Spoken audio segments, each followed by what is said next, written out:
Ada sukacita, amin. Hari ini kita bersyukur. Hari ini kita bersukacita sekalipun 3 hari berturut-turut hujannya. Tadi pagi juga hujan lebat, tetapi tidak mengurangi semangat kita untuk datang ke bait Allah, untuk beribadah. Tema kita hari ini adalah Tuhan tak pernah ingkar janji. Tidak pernah ingkar janji. Apakah Tuhan adalah Tuhan yang berjanji? Iya. Tuhan berjanji, Dia berjanji menyertai kita. Dia berjanji memberi yang terbaik bagi kita. Dia yang berfirman bahwa rancangannya bagi kita adalah rancangan damai sejahtera, bukan rancangan kecelakaan. Dia berjanji, ya, Dia menyertai kita, sekali-kali tidak meninggalkan kita.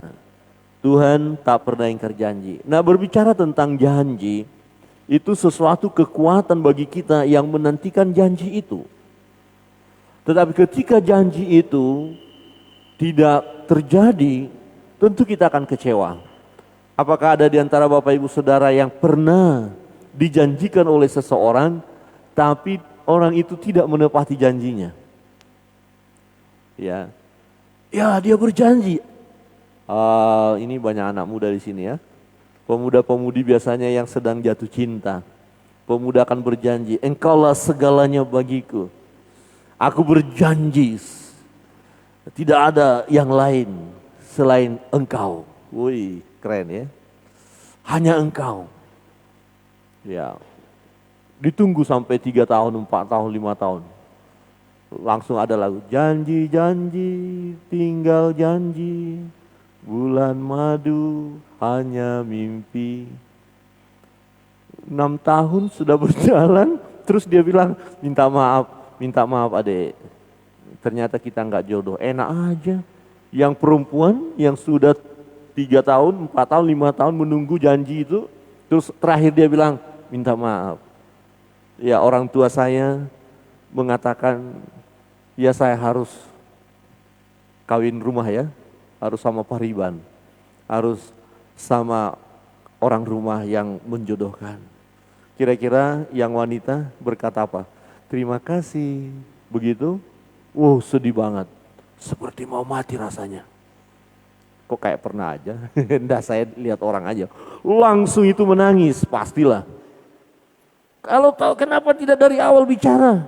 Rugi waktu, pikiran, harapan-harapan yang akhirnya sia-sia. Dasar janji palsu, gombal. Sakit hati enggak sih?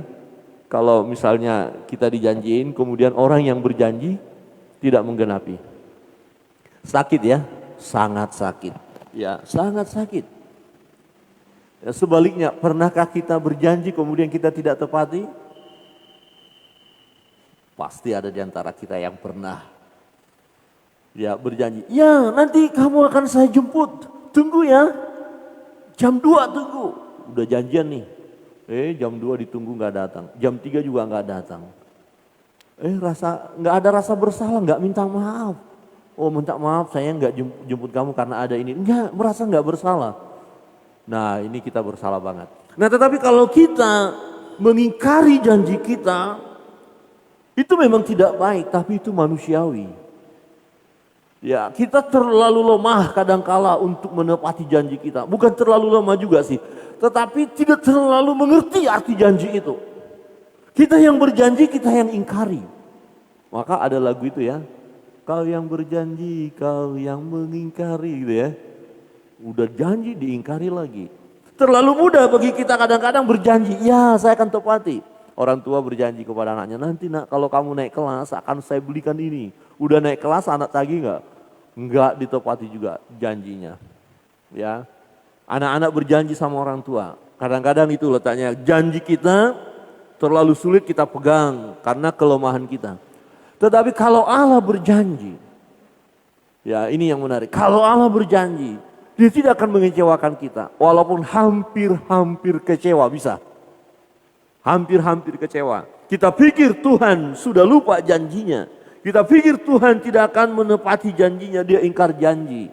Tetapi sesungguhnya Allah tidak pernah ingkar janji.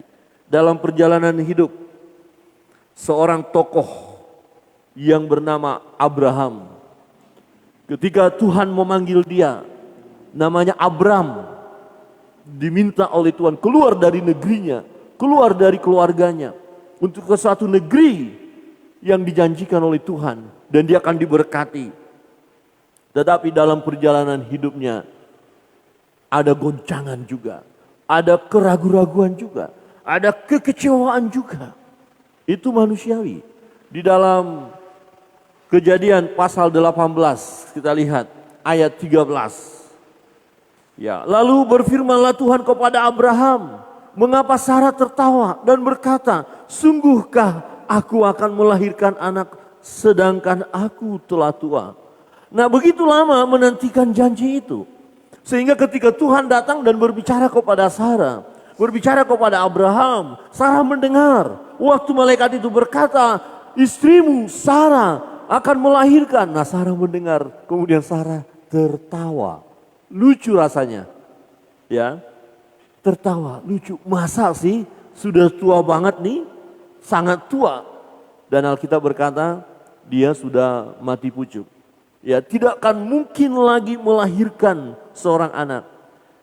Dan Tuhan berkata kepada Abraham, "Mengapa Sarah tertawa dan berkata, sungguhkah aku akan melahirkan anak sedangkan aku telah tua?" Di ayat 14. Kita baca bersama-sama. 1, 2, 3. Adakah sesuatu apapun yang mustahil untuk Tuhan? Pada waktu yang telah ditetapkan itu, tahun depan aku akan kembali mendapatkan engkau. Pada waktu itulah Sarah mempunyai seorang anak laki-laki. Tuhan bilang tahun depan. Ini tidak mungkin, sudah tua. Ini berita lucu.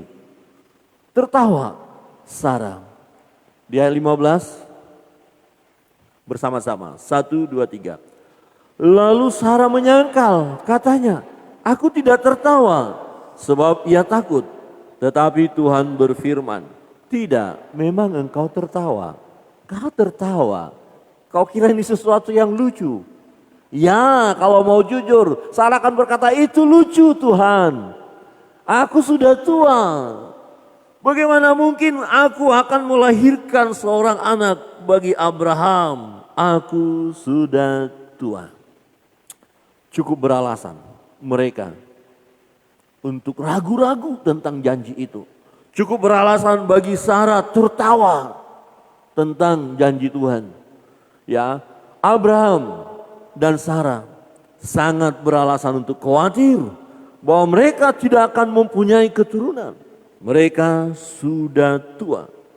Dengan demikian janji Tuhan tidak akan tergenapi. Kami kan sudah tua, nggak mungkin punya anak. Padahal sebelumnya engkau sudah berjanji memberikan kami keturunan. Tapi kami nggak punya keturunan. Berarti Tuhan, engkau Allah yang ingkar janji dong kalau begitu. Engkau tidak menepati janji. Janji Tuhan jelas. Keturunan Abraham atau Abram waktu dia dipanggil dalam Kejadian 12 itu akan punya keturunan menjadi bangsa yang besar. Yang diberkati, bahkan menjadi berkat bagi bangsa-bangsa lain. Ini satu janji yang luar biasa. Saudara yang terkasih dalam Tuhan, kita lihat janji Tuhan kepada Abram.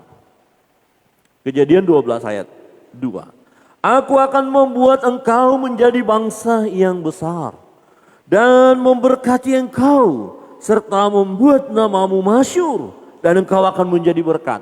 Berbicara berkat materi, kekayaan, nggak ada masalah bagi Abraham atau Abram waktu itu. Ketika dia bersama Lot, memang benar mereka diberkati secara harta, luar biasa. Akhirnya mereka nanti harus berpisah karena kurang cukup luasnya wilayah itu untuk ternak-ternak mereka. Jadi secara materi nggak ada masalah. Tetapi masalah keturunan ini menjadi masalah bagi mereka.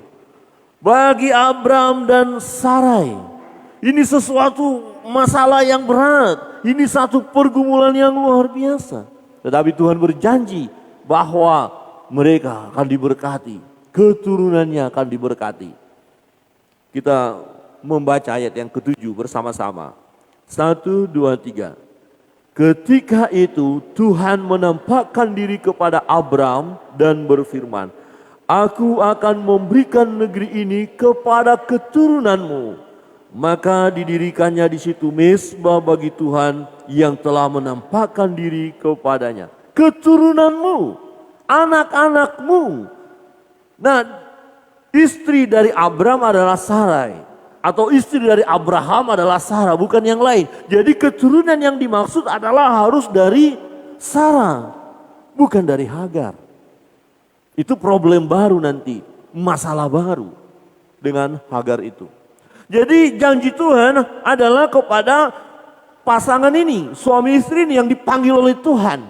Keluar dari negerinya ke tanah perjanjian. Dan akan ada berkat. Dan akan diberkati juga keturunan.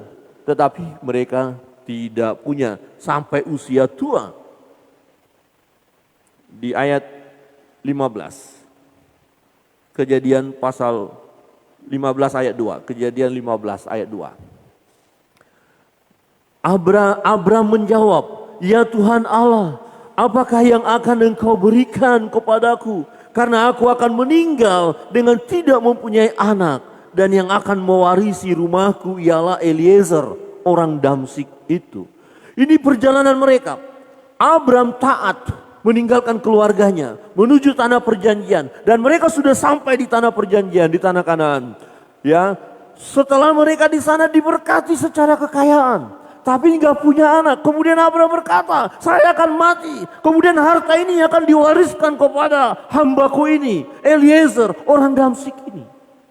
Melihat dirinya tidak punya kemampuan lagi untuk punya keturunan. Dan melihat istrinya yang sudah tua. Jadi ini sesuatu pergumulan yang berat, yang luar biasa. Dan berkata, "Ternyata saya akan mati. Dan Eliezer ini, hambaku ini yang akan mewarisi semua harta itu." Dalam ketergoncangan. Ya, ini sesuatu yang harus kita perhatikan, bisa juga terjadi dalam hidup kita. Di ayat 3 berkata begini, "Lagi kata Abram, engkau tidak memberikan kepadaku keturunan. Istriku gak bisa melahirkan, kami sudah tua. Engkau tidak memberikan kepadaku keturunan, sehingga seorang hambaku nanti menjadi ahli warisku." Artinya ini merupakan satu puncak pergumulan untuk menantikan janji Tuhan. Sekali lagi, kalau masalah harta nggak ada masalah. Mereka sangat diberkati. Sangat kaya raya. Tetapi untuk keturunan, Abram berkata, "Engkau tidak memberikan aku anak. Aku tidak punya keturunan." Dalam kondisi seperti ini, Tuhan mengerti. Tuhan tahu keadaan Abram. Ya, dalam masa penantian ini pergumulan yang berat. Dan ini harus diteguhkan lagi. Iman Abram ini harus diteguhkan lagi supaya tidak bimbang. Di ayat 4 kita baca bersama-sama. 1, 2, 3. "Tetapi datanglah firman Tuhan kepadanya demikian. Orang ini tidak akan menjadi ahli warismu, melainkan anak kandungmu. Dialah yang akan menjadi ahli warismu." Anak kandungmu, hambamu ini, Eliezer ini, orang Damsik ini tidak akan menjadi ahli waris. Yang akan menjadi ahli waris adalah keturunanmu, anak kandungmu. Ya, ada saudara sepupu, baru tadi saya pelajari, dia berkata begini, anak kandung yang dimaksud itu adalah ya Ismail, bukan Ishak. Itu versi mereka, terserahlah. Tetapi ingat, istrinya Abram adalah Sarai. Jadi anak kandung yang dimaksud di sini adalah jelas adalah Ishak. Anak kandungmu. Tetapi bagian ini masih dalam penantian. Abram sedang tergoncang. Aku gak punya anak. Tuhan berjanji aku akan punya keturunan dan sangat banyak. Dalam keadaan seperti itu Tuhan katakan, bukan dia, bukan Eliezer, bukan hambamu, tapi anak kandungmu sendiri. Saudara, di ayat-ayat berikut, Abram minta tanda. Kalau begitu tandanya apa? Nanti saudara pelajari. Dia minta tanda. Kalau begitu buat korban. Nah, dia buat di mesbah korban. Kemudian Tuhan memakan korban itu. Tandanya apa? Ini satu tanda bahwa janji ini iya dan amin. Bahwa anak kandungmu yang akan menjadi ahli waris. Melihat hal itu, kembali lagi iman Abraham muncul. Dia yakin teguh. Menjadi pertanyaan bagi kita. Apa yang harus kita lakukan saat menantikan janji Tuhan tergenapi dalam hidup kita? Kita tahu Tuhan berjanji karena kita pelajari firman. Kira-kira begini, apakah Tuhan berjanji akan menyembuhkan kita? Kalau kita sakit, kita belajar firman Tuhan, iya bisa ya kan? Tuhan mampu menyembuhkan kita. Oleh bilur-bilur Yesus kita sembuh. Kemudian kita berdoa, Tuhan Engkau Allah yang menyembuhkan. Tetapi kok belum sembuh juga? Ah, ini berbahaya. Apakah kita masih tetap percaya kepada Tuhan? Ya, ini satu ujian. Waktu janji Tuhan belum tergenapi dalam hidup kita. Waktu apa yang kita rindukan, apa yang kita doakan belum terjadi dalam hidup kita. Apa yang harus kita lakukan? Belajar dari kehidupan Abraham dan Sarah. Kebenaran firman Tuhan yang pertama dari kehidupan Abraham dan Sarah. Yang pertama adalah tetaplah percaya kepada Tuhan yang berjanji. Jadi kita harus tahu siapa yang berjanji. Kalau manusia yang berjanji, kemudian kita ragukan janjinya, wajar. Kalau orang-orang yang berjanji, kemudian kita akhirnya berkata, aku gak percaya dengan engkau. Itu masih masuk akal. Karena ada keterbatasan manusia untuk melakukan janji itu. Tetapi Allah, Tuhan, Dia sendiri yang berjanji atas dirinya. Dia Allah yang berkuasa. Jadi pegang teguh janji Tuhan. Jangan lepaskan janji Tuhan. Tetap percaya. Percaya, nah di sini yang menarik. Nanti kita lihat dalam kitab Roma. Walaupun tidak ada dasar untuk berharap. Berharap juga Abraham. Ini. Jadi ketika Tuhan datang dan berkata, bukan hambamu itu, anak kandungmu lah yang akan menjadi ahli waris. Anak kandungmu. Kemudian dia berkata, Tuhan aku percaya. Lihat ayat 6. Kita baca bersama-sama ayat 6. 1, 2, 3. Lalu percayalah Abram kepada Tuhan. Maka Tuhan memperhitungkan hal itu kepadanya sebagai kebenaran. Gak ada bukti. Kalau berbicara tentang bukti, gak mungkin. Sudah tidak bisa. Sudah tua. Tapi ketika Tuhan berkata, anak kandungmu, bukan yang lain. Anak kandungmu. Lalu percayalah Abram. Tuhan datang meneguhkan janjinya. Di saat kita mulai ragu tentang janji Tuhan. Kita mulai ragu tentang firman Allah. Kita mulai ragu tentang pemberian Allah kepada kita. Apakah Tuhan akan memberikan kepada kita yang kita minta? Apakah Tuhan mampu menolong kita? Tatkala kita dalam keadaan seperti yang dialami oleh Abram. Tuhan datang meneguhkan. Tuhan memberikan janji itu, menegaskan kembali. Dan respon Abram adalah percaya. Percayalah kepada Tuhan yang berfirman itu. Abram percaya kepada Tuhan yang memanggil dia keluar dari negerinya. Dia meninggalkan sanak famili, keluarga, dan mengikuti panggilan Tuhan. Percaya kepada Allah. Itu sebabnya kalau kita belajar firman Tuhan, Allah kita, Allah yang hidup, dikatakan Allah Abraham, Ishak, Yakub. Jelas. Allah yang berkuasa. Abram percaya kepada Allah. Lalu percayalah Abram. Ayat 7. Lagi firman Tuhan kepadanya. Akulah Tuhan yang membawa engkau keluar dari Ur Kasdim. Untuk memberikan negeri ini kepadamu menjadi milikmu. Akulah Tuhan. Kira-kira begini Bapak Ibu Saudara yang terkasih dalam Tuhan. Ketika kita dalam pergumulan. Di mana kita sedang menantikan sesuatu. yang kita rindukan, yang kita gumuli, dan kita terlalu yakin Tuhan akan menggenapi bagiku, Tuhan akan menolong, Tuhan akan membuat aku berhasil. Tetapi belum kunjung tiba harapan itu, belum menjadi kenyataan, dan rasanya tidak akan mungkin lagi terjadi apa yang kita doakan. Hati-hati, jangan sampai kita mendengar suara dari yang lain. Dengarlah suara Tuhan. Tuhan berkata kepada Abram, akulah Tuhan, akulah Tuhan, aku membawa engkau, aku yang berjanji, aku yang menyertai engkau, dan aku yang akan memberikan negeri itu. Masalah harta, engkau lihat engkau sudah diberkati, dan masalah keturunan pasti engkau akan punya.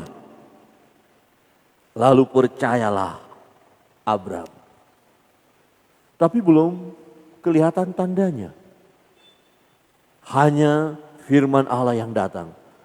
Jadi kalau firman kita baca, di firman kita renungkan, tetapi belum ada fakta apa yang kita rindukan itu terjadi, jangan goncang iman kita. Tetap percaya. Sangat menarik dari kehidupan Abram. Dalam kitab Roma dikatakan, Abraham percaya, Abraham berharap, walaupun tidak ada dasar untuk berharap. Tidak mungkin lagi terjadi. Tetapi dalam ketidakmungkinannya secara manusia, justru disitulah imannya semakin kuat.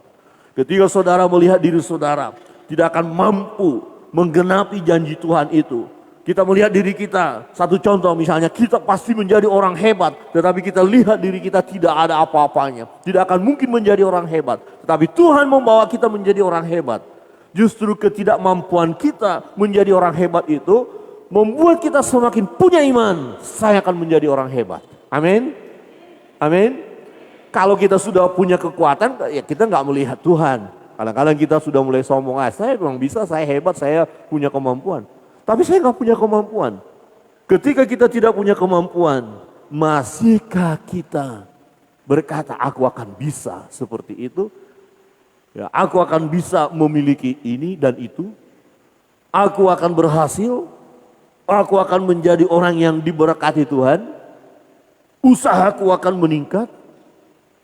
Padahal kita lihat diri kita tidak ada apa-apanya. Mungkin kalau kita cerita kepada teman, wah saya punya cita-cita, punya impian akan menjadi orang yang hebat. Mungkin orang akan tertawa, yang model kamu. Tapi jangan hiraukan suara orang lain. Amin. Pandang kepada Allah, percaya kepada Allah. Allah berbicara kepada Abram atau Abram, akulah Tuhan yang membawa engkau keluar. Jadi perlu kita mengenal siapa Allah yang kita sembah. Kita perlu mengenal siapa Allah yang berfirman, yang berjanji. Firman ini, kitab suci penuh dengan janji Tuhan. Pegang janji Tuhan. Ya, salah satu janji Tuhan bahwa anak-anak Tuhan tidak akan menjadi pengemis, tidak akan menjadi peminta-minta. Tetapi anak-anak Tuhan akan menjadi kepala. Anak-anak Tuhan akan menjadi pemberi berkat kepada orang lain. Karena anak-anak Tuhan diberkati oleh Tuhan. Amin. Jadi mental kita jangan mental pengemis. Tapi mental kita dalam mental memberkati. Karena kita anak-anak Allah. Amin. Wah, bagaimana saya akan memberkati orang lain? Keadaan saya seperti ini. Saya nggak punya ini. Nah ini, kalau kita lihat diri kita, kemudian kita tidak mampu berkata, aku akan menjadi saluran berkat. Tetapi kalau kita lihat kepada Tuhan yang berjanji bahwa kita bukan menjadi ekor melainkan kepala. Kita bukan menjadi pengemis atau peminta-minta. Tetapi menjadi pemberi berkat kepada orang lain. Penyalur berkat karena Allah memberkati kita. Maka itu akan terjadi.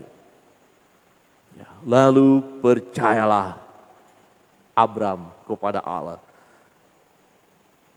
Ayat 18 dalam Kejadian 15. Firman Tuhan berbunyi demikian. Pada hari itulah Tuhan mengadakan perjanjian dengan Abram. Serta berfirman, kepada keturunanmu lah kuberikan negeri ini. Mulai dari sungai besar sampai ke sungai yang besar itu. Sungai Efrat. Kepadamu lah.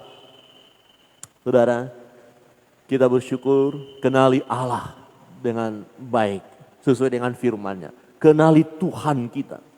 Tuhan yang berkuasa. Allah Abraham, Ishak, Yakub. Ya, Allah orang percaya. Allah inilah yang berfirman dan Allah inilah yang menggenapi firman-Nya. Allah yang berjanji, kalau saudara mempelajari firman Allah, kitab suci, janji Tuhan luar biasa. Janji Tuhan luar biasa. Dan semua janji itu diberikan kepada orang yang percaya.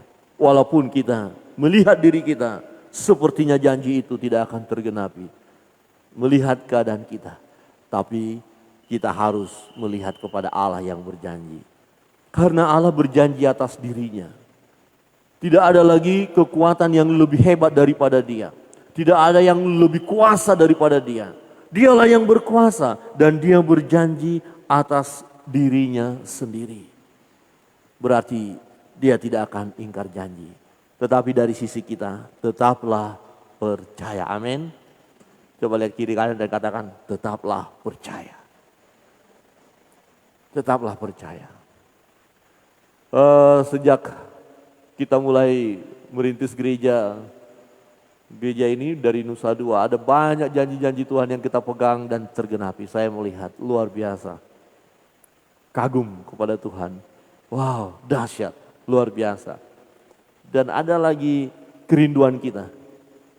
Ya, kita bukannya datang ke tempat ini asal begitu saja. Oh, ya mudah-mudahan di sini cocok, mudah-mudahan di sini pas, bukan. Tapi kita sudah bergumul, kita sudah berdoa. Dan gedung ini ada. Janji Tuhan satu persatu digenapi, amin.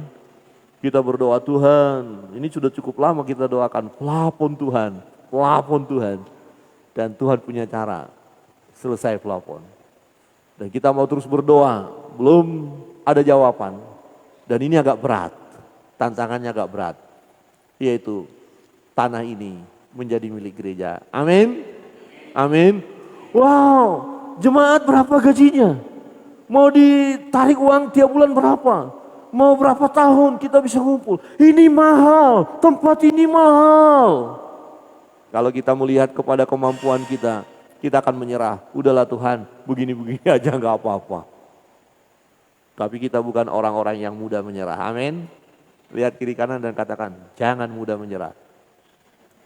Percaya. Percaya terus. Tetapi saudara yang terkasih dalam Tuhan, masa penantian ini kita harus perhatikan. Oke, yang pertama kita katakan, saya mau belajar dari Bapak Abraham, percaya. Walaupun tidak ada dasar untuk berharap. Berharap juga dia, baik kami mau berharap. Kita berkata kami percaya Tuhan, kemudian kita melangkah. Tapi karena tanda-tanda untuk keberhasilan itu belum ada, mulai bimbang. Masa penantian, tergenapinya janji Tuhan, bukanlah masa yang mudah. Masa penantian adalah masa ujian iman. Adakah tetap kita percaya kepada Allah ketika kita masih menantikan jawaban dari doa-doa kita, menantikan janji Tuhan tergenapi dalam diri kita? Masihkah kita tetap percaya? Masa penantian merupakan peluang untuk mengandalkan hikmat manusia. Bahkan ketika melakukan hikmat manusia, ada kuasa kegelapan masuk. Iblis berbicara, masukkan sesuatu. Ini yang dialami oleh Abraham dan Sarah. Dalam perjalanan hidup mereka, mulai ada kebimbangan. Kira-kira begini Bapak Ibu, kita percaya Tuhan adalah Allah kita yang menyembuhkan. Tidak ada satu penyakit yang terlalu hebat sehingga Tuhan tidak sanggup menyembuhkan kita. Semua penyakit bisa Tuhan sembuhkan. Dan kita percaya kepada Dia. Tetapi karena tidak kunjung sembuh juga kita. Kemudian kita mulai lihat orang lain. Dan orang mulai bicara, ngapain diam aja. Memang kamu sudah ke dokter berobat. Sudah berdoa bertalu-talu, kan belum sembuh. Coba ini ada alternatif. Hati-hati, hikmat manusia. Ada loh orang Kristen loh, datang loh ke tempat dia. Dan bapak itu juga Kristen loh. Wah celaka sudah. Ternyata yang dimaksud bapak itu adalah dukun sakti. Iya lihat kalungnya, kalung salib loh, besar lagi. Aduh celaka sudah. Mulai goncang. Dan akhirnya hikmat manusia, iya ya, mungkin Tuhan pakai cara melalui dia. Padahal bukan cara Tuhan. Berapa banyak ketika menantikan doa-doa dikabulkan, berguguranlah iman dari orang-orang percaya itu. Dan akhirnya mengandalkan kekuatannya manusia.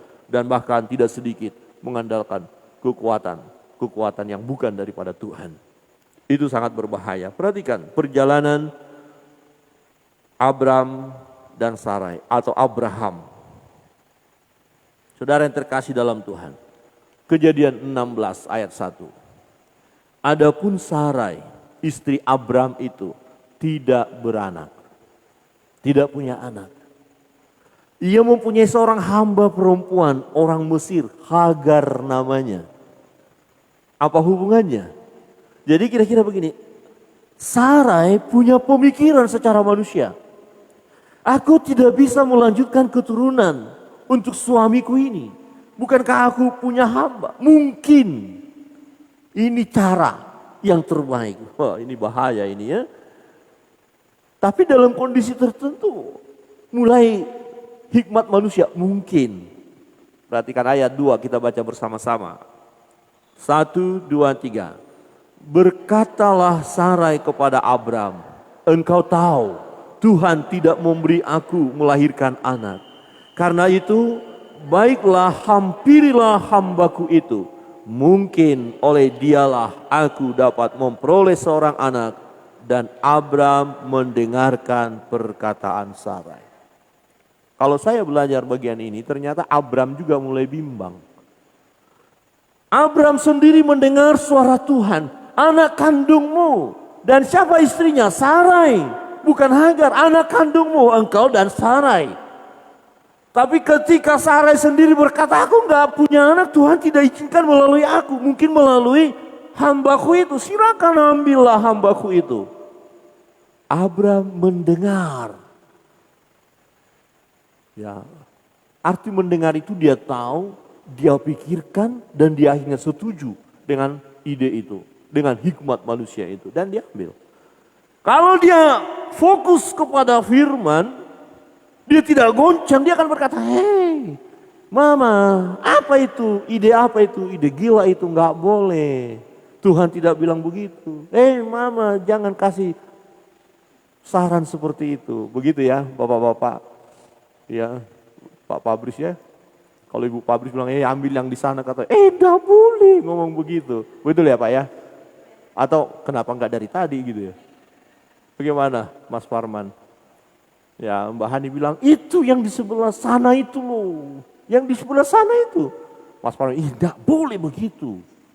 Hanya engkau satu-satunya. Kan begitu. Amin. Mestinya Abram begitu, hanya engkau satu-satunya. Tapi Abram memang gak dibilang di sini, bagus juga idenya. Enggak dia bilang begitu, tetapi dia setuju. Ayat berikutnya kan dikatakan diambillah. Dan akhirnya ada anak. Ayat 3 kita baca sama-sama. 1, 2, 3. Jadi Sarai istri Abram itu mengambil Hagar hambanya orang Mesir itu. Yakni ketika Abram telah 10 tahun tinggal di tanah Kanaan. Lalu memberikannya kepada Abram suaminya untuk menjadi istrinya. Artinya sudah 10 tahun dari janji itu dibawa keluar dari negerinya, 10 tahun ditunggu. Tidak ada. Ini tanda-tanda. Gak mungkin lagi kita punya anak. Ambillah Hagar itu.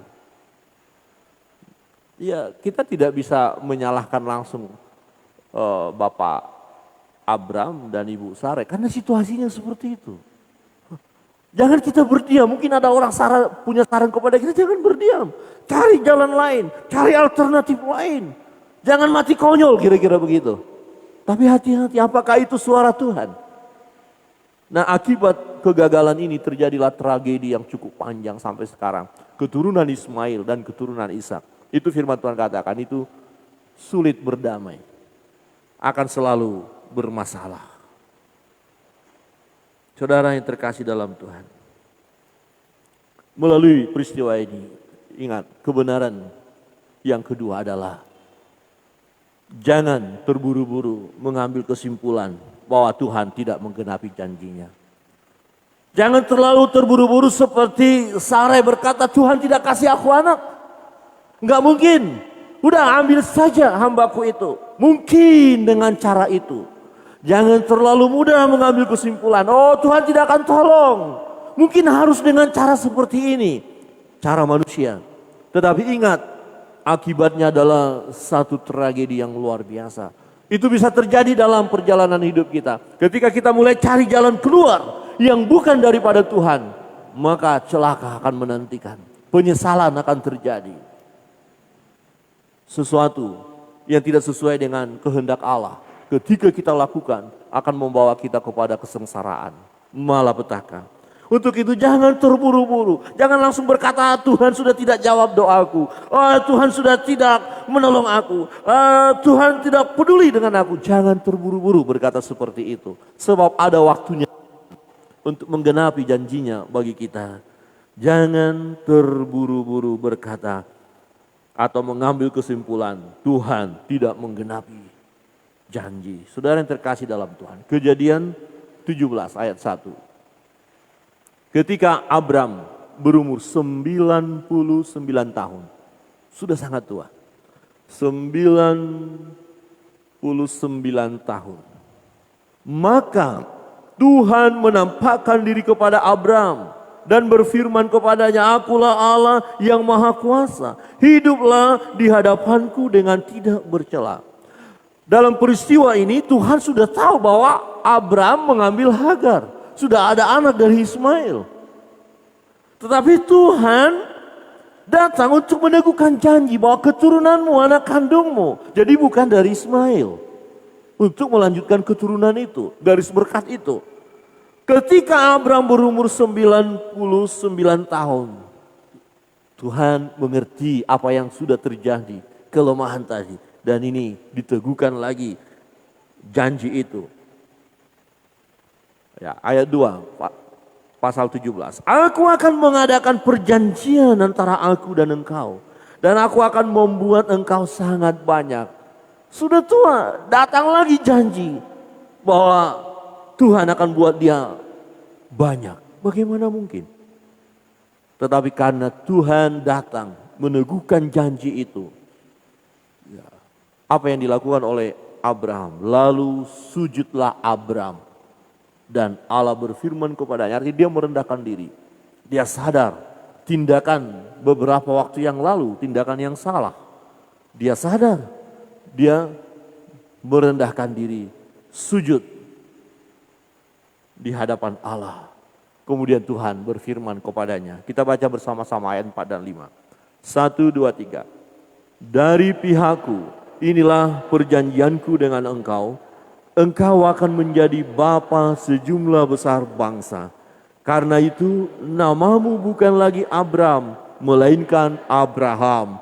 Karena engkau telah kutetapkan menjadi bapa sejumlah besar bangsa. Engkau sudah kutetapkan. Keturunan dari siapa? Sarah. Bukan dari yang lain. Itu sebabnya Abraham sujud. Abraham sujud, dia sadar ada langkah yang telah dia lakukan yang tidak sesuai dengan kehendak Allah. Oleh karena kelemahan secara manusia. Dan kemudian dia tunduk kepada Allah, dia dengar suara Tuhan. Ayat 6 berkata begini, Aku akan membuat engkau beranak cucu sangat banyak. Engkau akan kubuat menjadi bangsa-bangsa. Dan daripadamu akan berasal raja-raja. Oh enggak biasa-biasa, ini luar biasa. Ini orang yang sudah tua, yang tidak akan bisa punya keturunan. Tapi Tuhan bilang akan kubuat engkau punya keturunan yang banyak. Beranak cucu, sangat banyak. Lagi-lagi sesuatu yang tidak masuk akal. Tetapi Abraham tahu siapa Allah yang berbicara. Dia kenal siapa Tuhan. Memang dia mengalami kegagalan. Ini secara manusia. Walaupun dikatakan Abraham orang beriman, orang percaya, bapa orang percaya. Tetapi secara manusia dia juga lemah. Dia sempat juga tidak berjalan sesuai dengan kehendak Allah karena pergumulan itu. Tetapi dia tetap dipilih oleh Allah. Dan kemudian Abraham percaya. Abraham mendengar suara Tuhan. Abraham percaya bahwa Tuhan akan menepati janjinya. Walaupun tidak ada dasar lagi untuk berharap. Jangan terburu-buru mengambil kesimpulan bahwa Tuhan sudah lupa janjinya. Sudah tidak akan menggenapi janjinya. Atau jangan terlalu terburu-buru kita berkata bahwa Tuhan tidak akan jawab doa kita. Itu masa penantian. Kalau belum dijawab Tuhan doa kita, belum dikabulkan permohonan kita, belum tergenapi janji-janji Tuhan yang kita imani dari firman Allah ini, belum tergenapi di dalam diri kita, itu masa penantian. Tetaplah menantikan dengan sabar. Aman? Amin? Dengan sabar. Coba lihat kiri kanan dan katakan, yang sabar. Yang sabar. Wow, memang tidak mudah untuk sabar. Tetapi kita harus bersabar. Kebenaran yang ketiga. Tetap percaya bahwa Tuhan sanggup menepati janjinya. Aku tahu engkau yang berjanji. Engkau yang pasti menggenapi. Bukan seperti manusia yang berjanji dan yang mengingkari juga. Tetapi Tuhan tidak akan mengingkari janjinya. Ia setia dengan apa yang difirmankannya. Percayalah terus, dia punya kesanggupan. Dia punya cara. Dia punya waktu yang tepat untuk menggenapi janji itu. Kalau kita secara manusia memang kita terlalu lemah. Ada kalanya memang kita tidak sanggup melakukan janji kita. Terlalu gampang kita berjanji. Dan kita tidak melihat diri kita bahwa kita tidak akan bisa menggenapi janji itu. Kemudian kita uber janji kita sebarkan janji-janji yang luar biasa. Tapi kita tidak bisa genapi. Tetapi kalau Tuhan pasti dia punya kemampuan menggenapi janjinya. Jadi percayalah kepada janji Tuhan. Percayalah kepada firman. Tuhan sanggup melakukannya. Tuhan sanggup memenuhi janjinya. Kejadian pasal 21 ayat 1. Ya. Oke. Kejadian 18 dulu ayat 14 berkata begini. Adakah sesuatu apapun yang mustahil untuk Tuhan? Wah, ini gak mungkin ini Tuhan. Bagi kita tidak mungkin. Tapi bagi Tuhan tidak ada yang tidak mungkin. Tidak ada yang mustahil bagi dia. Adakah sesuatu apapun yang mustahil untuk Tuhan? Pada waktu yang telah ditetapkan itu, tahun depan, aku akan kembali mendapatkan engkau. Pada waktu itulah Sarah mempunyai seorang anak laki-laki. Lihat di pasal 21 ayat 1. Tuhan memperhatikan Sarah. Tuhan memperhatikan Sarah. Apakah selama ini Tuhan tidak perhatikan? Perhatikan. Tapi belum diizinkan untuk melahirkan seorang anak. Jadi waktunya Tuhan. Tuhan memperhatikan Sarah seperti yang difirmankannya. Dan Tuhan melakukan kepada Sarah seperti yang dijanjikannya. Tuhan memperhatikan kita. Dan Tuhan melakukan apa yang kita imani. Apa yang kita percayai tentang firman-Nya. Amin. Kita percaya bahwa kita orang yang diberkati oleh Tuhan. Kita percaya adalah kita orang-orang yang akan menikmati mujizat-mujizat Tuhan. Dan itu akan terjadi. Persoalan pergumulan yang kita alami saat ini. Kita tahu firman Tuhan berkata bahwa ia setia dan akan memberikan jalan keluar. Saat kita dalam menghadapi berbagai cobaan itu. Dan kita amini. Tuhan akan menggenapi itu bagi kita. Amin. Tuhan punya cara. Adakah yang mustahil bagi Tuhan? Tidak ada.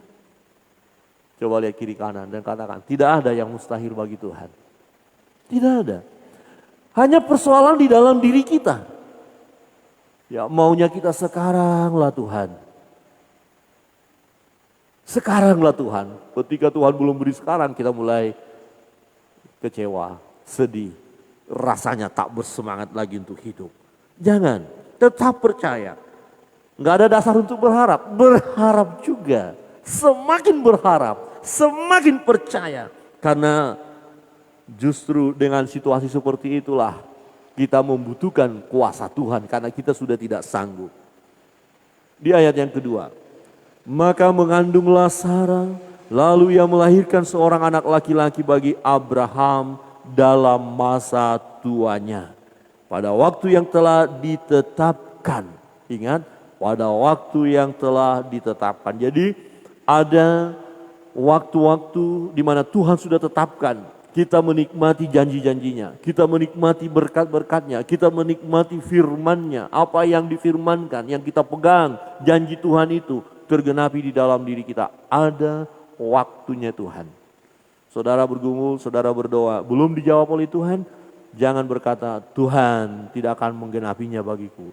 Jangan terburu-buru. Tetapi tetap percaya karena Tuhan punya cara untuk menggenapinya.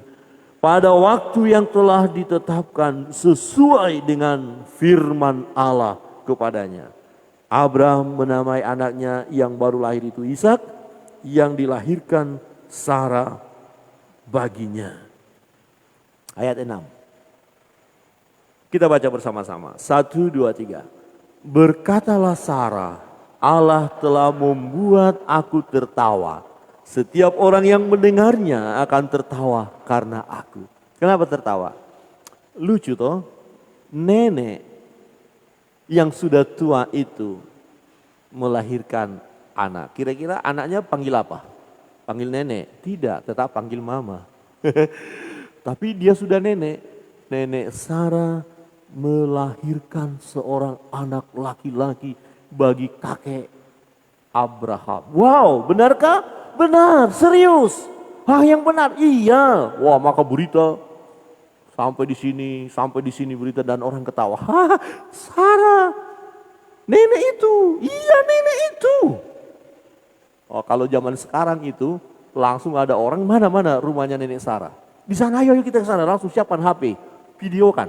Masukkan ke TikTok, ke snack video, ke YouTube semua, WA, dan semua orang membaca. Sekali sama-sama membaca, semua orang tertawa. Nenek. Oh, luar biasa. Perhatikan, setiap orang yang mendengarnya akan tertawa karena aku. Nenek itu melahirkan anak. Padahal firman Tuhan katakan, dia sudah mati pucuk. Dia tidak akan mungkin lagi. Tetapi bagi Tuhan tidak ada yang mustahil. Ayat yang ke-7. Lagi katanya, siapakah tadinya yang dapat mengatakan kepada Abraham, Sarah menyusui anak. Namun aku telah melahirkan seorang anak laki-laki baginya pada masa tuanya. Sarah mengakui kedaulatan Allah. Tentu dia bahagia, tentu dia sangat senang. Ya. Usia 75 tahun Abraham waktu mendengar janji pertama itu dan digenapi usia 100 tahun. 25 tahun menantikan janji Tuhan. Cepat ya? Cepat ya? Oh, cepat bagaimana Pak Pendeta? Ini hampir separuh usia ini.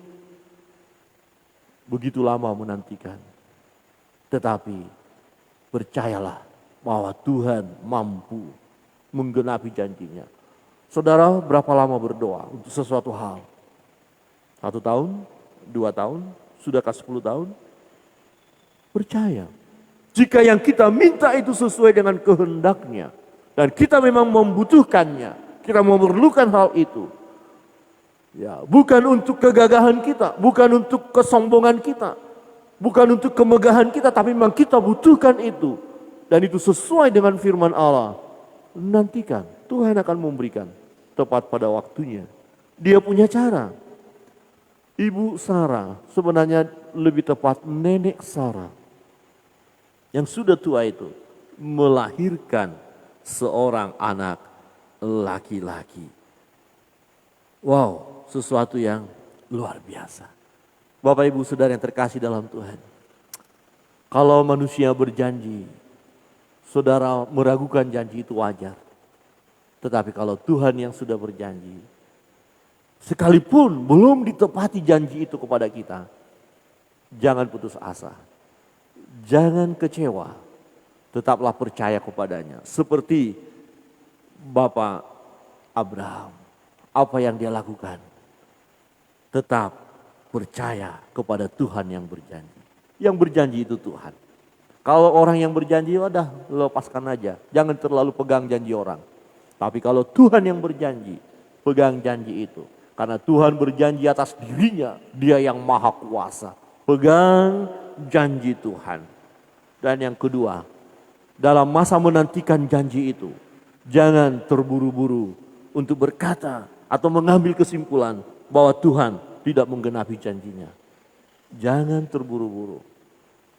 Tetapi yang ketiga ini yang harus terus kita lakukan dalam masa penantian, yaitu percaya, ya, percaya bahwa Tuhan sanggup menepati janjinya.